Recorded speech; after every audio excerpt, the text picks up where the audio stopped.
जय माता दी। मित्रों, दिव्य दर्शन चैनल में आप सभी का स्वागत है। आज का विषय है विवाह में सप्तपदी क्या है। तो विवाह में सप्तपदी मतलब 7 जगह अक्षत का पुंज रखकर उस पर पान सुपारी रखकर वर वधू के अंगूठे क्रम से 7 पुंज पर रखवाते हैं और रखवाने के बाद उस ढेरी को अक्षत पुंज को हटाते हैं। वधू का दाहिना पैर उस 7 पुंज पर रखवाते हैं। इसमें वैदिक शिष्टाचार है कि वर वधू से कहता है कि प्रथम लावा पुंज पर अपना दाहिना पैर मतलब दाहिना पग रखो।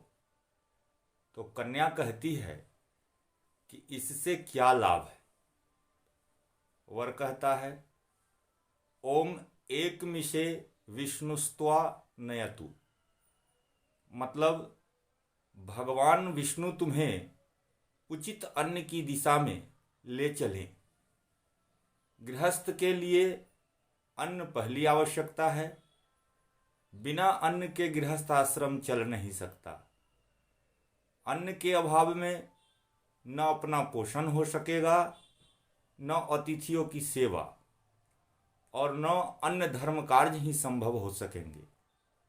इसलिए धर्म पालन में भगवान विष्णु तुम्हारी सहायता करें।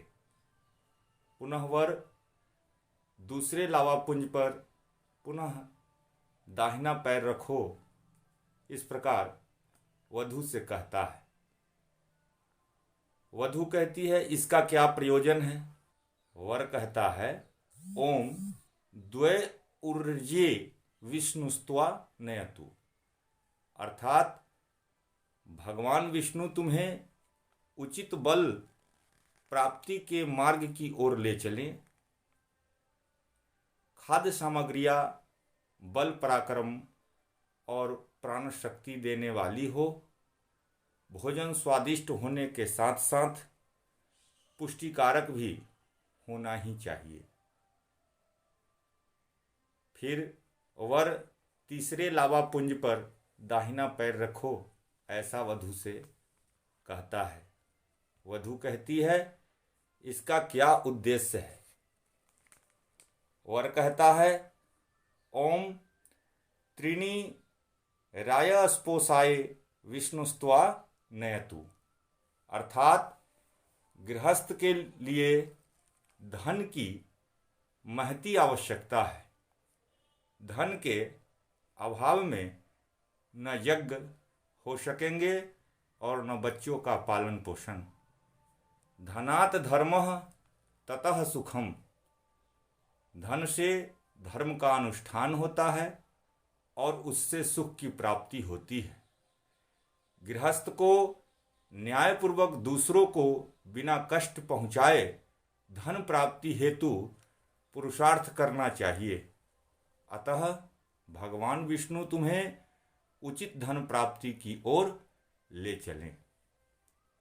पुनः वर चौथे लावा पुंज पर अपना दाहिना पैर रखो, इस प्रकार वधू से कहता है। वधू कहती है इससे क्या लाभ होगा। वर कहता है ओम चत्वारि मायो भवाय विष्णुस्त्वा नयतु, मतलब सुख गृहस्थ का प्राण है। धन धान्य होने पर भी यदि घर में सुख नहीं तो ऐसा धन व्यर्थ है।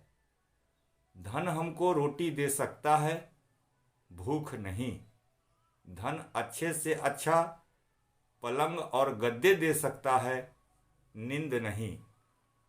धन वस्त्र दे सकता है, स्वास्थ्य और सौंदर्य नहीं। अतः भगवान विष्णु धन के साथ साथ तुम्हें स्वास्थ्य और सौभाग्य प्राप्ति की ओर ले चलें। पुनः वर 5वें लावा पुंज पर अपना दाहिना पैर रखो, वधू से कहता है। वधू कहती है, इसका क्या प्रयोजन है? वर कहता है, ओम पंच पशुभ्यो विष्णुस्त्वा नयतु। मतलब गृहस्थ आश्रम में पशुओं की परम आवश्यकता है। गाय के बिना हम शुद्ध दुग्ध, दही, मक्खन आदि बुद्धिवर्धक एवं स्वास्थ्यवर्धक पदार्थ नहीं प्राप्त कर सकते। बैलों द्वारा खेती में हमें पर्याप्त सहायता मिलती है। भैंस हमें स्वास्थ्यवर्धक दुग्ध प्रदान करती है और जिससे हम स्वादिष्ट मिठाइयाँ बनाकर शुभ अवसरों पर एक दूसरे का स्वागत भी करते हैं। पशुओं के गोबर का हम खाद के रूप में भी सदुपयोग करते हैं। इस प्रकार दैनिक जीवन में पशु हमारे अभिन्न अंग के रूप में है। पशुओं को संपत्ति भी कहा गया है, जैसे गोधन, गजधन, वाजिधन आदि। अतः भगवान विष्णु तुम्हें पशुधन के प्राप्ति के मार्ग पर ले चलें। पुनः वर 6वें लावा पुंज पर अपना दाहिना पैर रखो, इस प्रकार वधू से कहता है। वधू कहती है, इससे क्या लाभ होगा? वर कहता है, ओम खड ऋतुभ्यो विष्णुस्त्वा नयतु। मतलब ऋतुभ्य शब्द का अर्थ यह है कि स्वास्थ्य रक्षा एवं सर्वविध कल्याण के लिए हम प्रत्येक कार्य ऋतु अर्थात समय पर करें। हमारी प्रत्येक क्रिया ठीक समय पर हो। हमारी दिनचर्या और जीवनचर्या ऋतुओं के अनुकूल हो।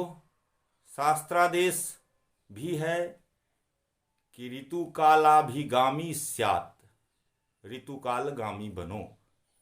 अतएव भगवान विष्णु तुम्हें ऋतु के अनुकूल मार्ग पर चलने का मार्गदर्शन करें। पुनः वर 7वें लावा पुंज पर अपना दाहिना पैर रखो, वधू से कहता है। वधू कहती है, कृपया इसका भी अभिप्राय समझाइए। वर कहता है, ओम सखे सप्तपदा भव सा माम नु व्रता भव विष्णुस्त्वा नयतु। गृहस्थ आश्रम में पति पत्नी एक दूसरे के मित्र होते हैं। जिन घरों में इन दोनों में मित्रता रहेगी वे घर स्वर्ग बन जाएंगे। अतएव हमारी आज्ञाकारिणी बनो।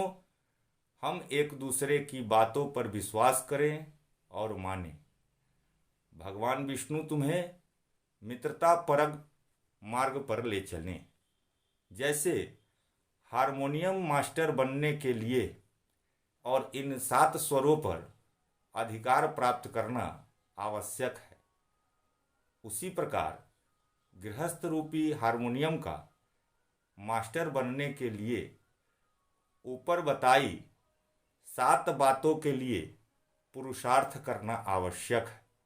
तभी हम क्रमशः भूः भुवः स्वः मह जन तपः लोकों को होते हुए सत्यम अर्थात ब्रह्मलोक को प्राप्त कर सकते हैं।